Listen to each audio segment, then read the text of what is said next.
Hi guys, it's Caitlin. Welcome back to my channel. Today I wanted to do a different sort of August wrap-up. I wanted to talk with y'all about the 3 book-to-movie adaptations that I have seen this month.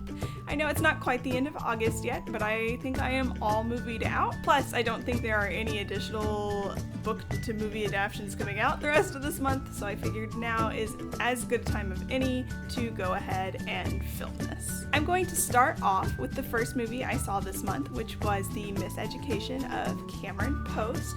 This was an indie movie and it wasn't available everywhere, so some of y'all might not have had the chance to see it. You might have not even realized that it was a movie, and I'm here to tell you I don't think you were missing out on much, unfortunately. Now, I really like the original book by Emily Danforth. I think that Danforth did a really good job at writing the setting.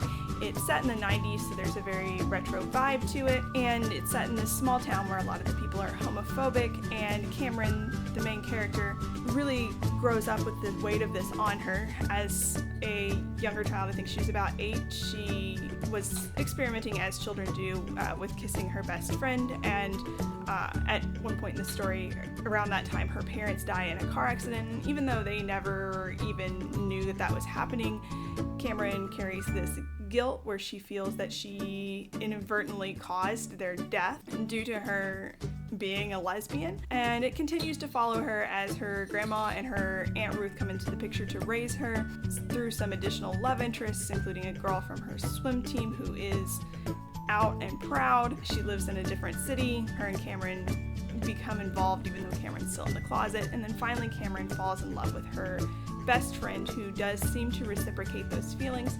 However, when they were caught by Cameron's best friend's brother, the best friend freaks out and tells her parents everything that Cameron's been doing and sort of blames it on Cameron, saying that Cameron was being predatory and that she forced her to do it. Cameron's Aunt Ruth finds out about what has been going on, and her and Ruth's boyfriend, who is a pastor, decide to send Ruth off to a conversion therapy camp.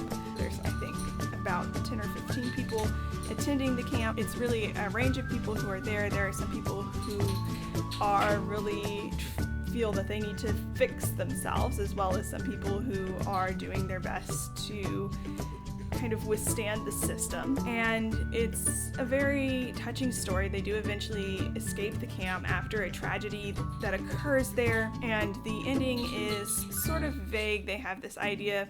They go to the place where Cameron's parents had died in the car accident, so Cameron can kind of get some closure on that, and then they sort of plan on going off to the city where Cameron's ex-D is from to get support there, and just sort of moving on from there. So I really like the book.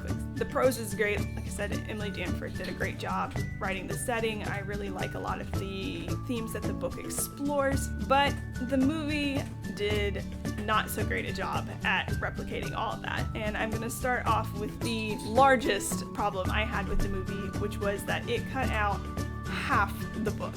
It completely cuts out this look at Cameron's childhood, cuts out most of her relationship with her best friend, who did eventually tell everyone about their relationship and cause Cameron to be sent to the camp, and it just starts with her arriving at the conversion camp. So that was a really big problem for me, because I feel like the book is really a coming of age story, and if you're cutting out Cameron's feelings about her parents' death, her kind of growing into her sexuality, all of this, I feel like you really just cut out the meat of the book, and instead you're just trying to focus on the conversion therapy because you feel like that's where you're going to be able to get like increased public attention. I don't really know why they made that choice. I just feel it was a really big mistake on the part of the people doing the movie. In general, Cameron's parents' death really didn't play as big of a part in the movie as it did in the book. Of course, obviously they skipped over the part where it actually happened, but also in the conversion therapy camp, in the therapy sessions in the book, the therapist there was really focused on Cameron's parents and wanted to blame Cameron's sexuality on her parents, and Cameron was obviously really resistant to that, both because she didn't feel like anyone needed to be blamed for her sexuality, but also because she felt that the therapist was sort of slandering her parents and their ability to raise her. So that was a big conflict in the book. And then also at the end, where Cameron goes to the site where her parents had died, that's completely cut out of the movie. So that was like a really great closure scene for me. And they've cut out a lot to deal with Cameron's parents' death. And I think when you're talking about a coming of age story, that's going to be something that really shapes you, to have both of your parents die when you're young. And so the fact that they completely ignored that is a little insane to me. They also mostly cut out Cameron's in the book, she sort of has this weird like kleptomania type habit where she steals a lot of very small stuff and then uses it when she's at home. In the first half of the book, she uses it to fill a very weird, strange dollhouse, and at the conversion therapy camp, she takes a milk carton and uses it to sort of create a model replica of the dollhouse. So they've mostly cut out her stealing stuff, which actually that didn't affect me as much, just because in the book I kind of thought that was like a weird metaphor for something, but I could not figure out exactly what. So now to talk about some things that the movie did well. I think they did a great job at sort of capitalizing on opportunities for some dark humor. The book itself I wouldn't say is very funny, but the movie did have some very funny moments. I really appreciated the cast. I did appreciate some things that they really got right from the book. One of those was the camp, and how the camp really relied on these kids to police themselves and police each other, which was really sort of heartbreaking, because you were seeing all these LGBTQ kids who were being pitched against one another. It also did a good job kind of focusing on the role of emotional abuse.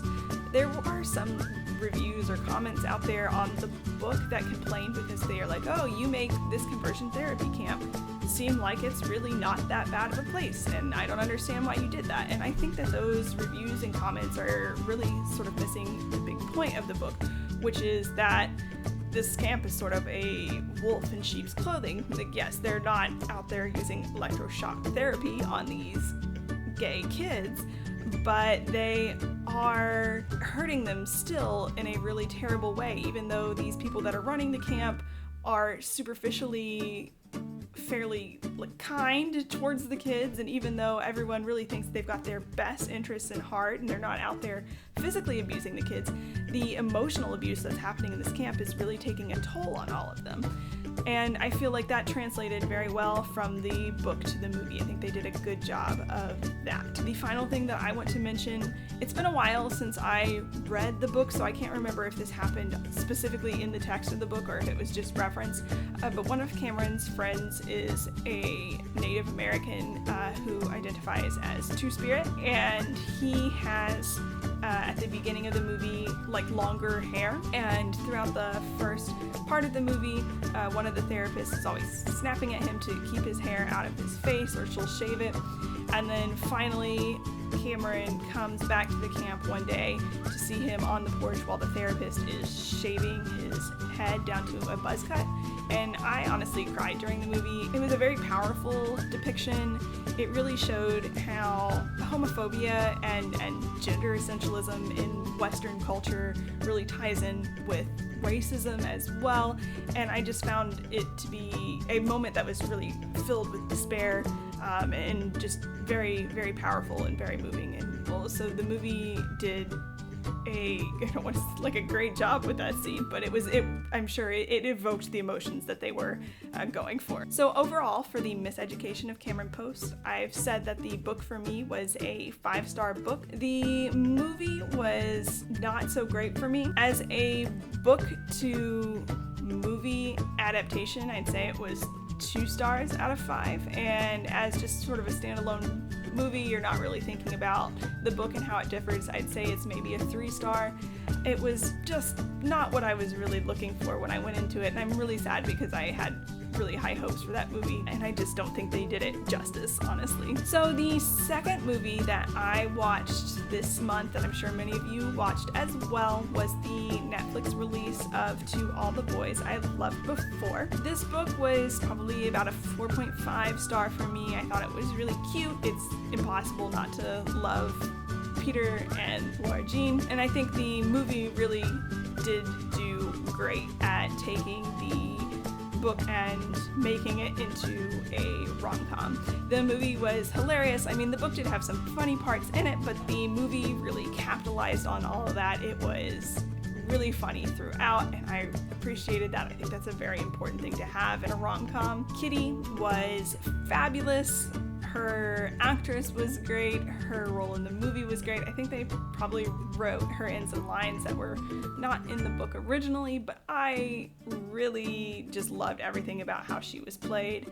I thought her role was absolutely amazing. Some things that I wish the movie had done better, some things that I think the book did do but the movie didn't. Josh wasn't very well developed in the movie, I feel like, so it sort of lessened the impact of that love triangle that you have going on in the book. I feel like the same can be said for Margot. We just don't see as much of her in the movie as we do in the book, and that's kind of sad. I feel like it would be great to have had a better understanding of Margot throughout the movie. I'm really sad that they cut out Jamie Foxx Pickle, Kitty's little puppy, in the movie. I'm kind of hoping if they do a sequel they'll throw him in there, just because I was really looking forward to some puppies on screen, not gonna lie.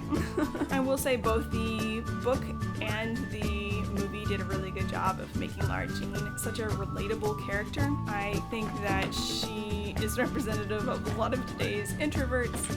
I feel like until recently, a lot of times when you got introverts in young adult books especially, they were a specific kind of character that doesn't really represent the way that most introverts are. A lot of times this character, I don't really know how to say it, they were kind of emotionally unavailable, like, tough girl, I'm an introvert because I have had terrible things happen to me and now I'm too rough and tough to let people in.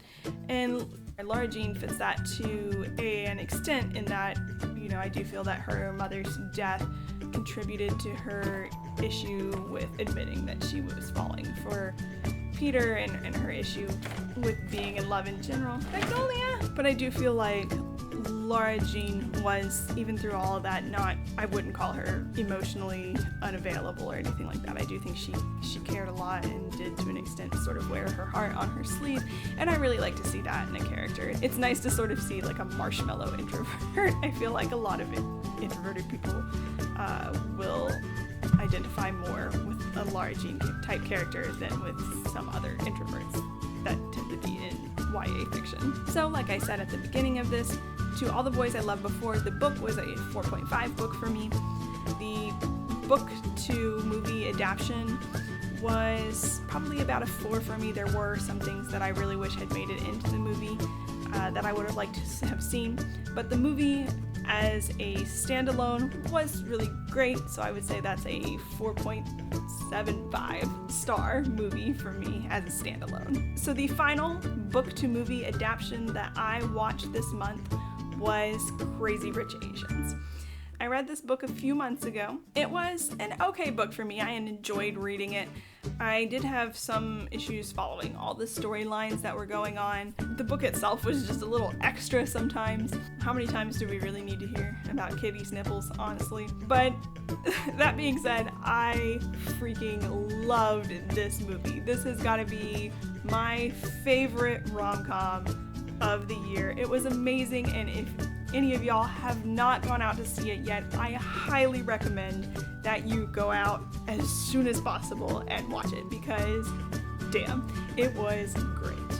So I think one of the things that the movie did really well as an adaptation is that it really knew when it needed to stick with the book and when it needed to kind of move away from the book.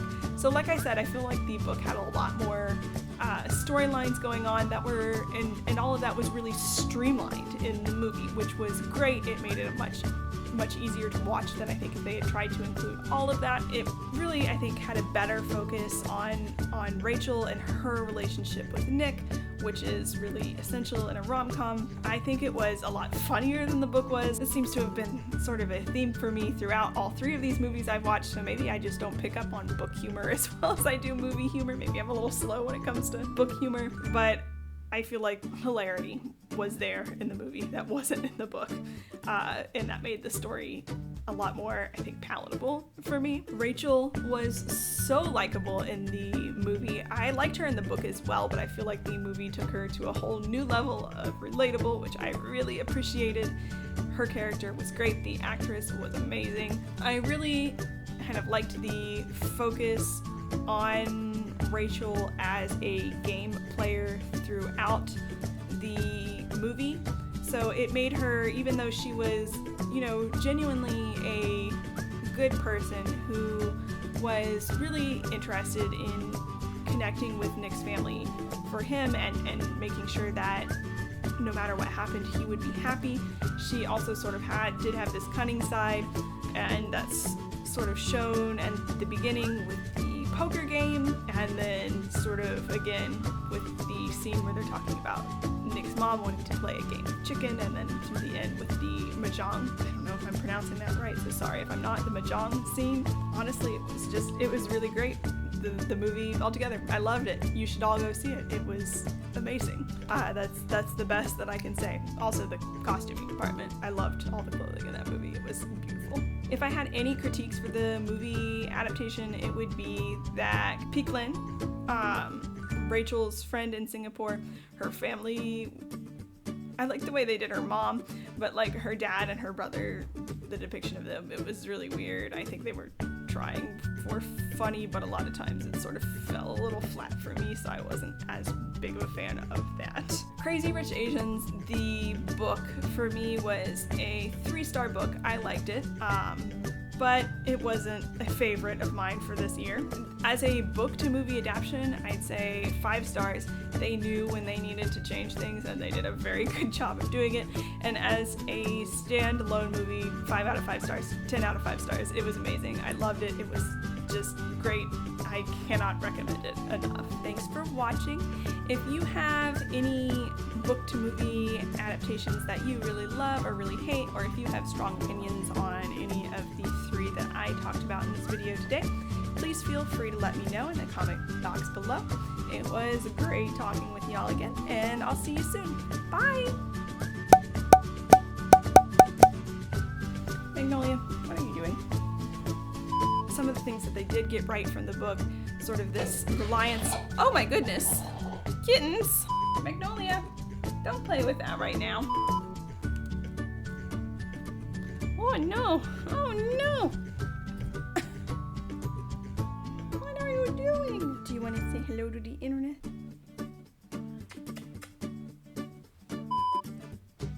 Oh, got cat hair in my nose.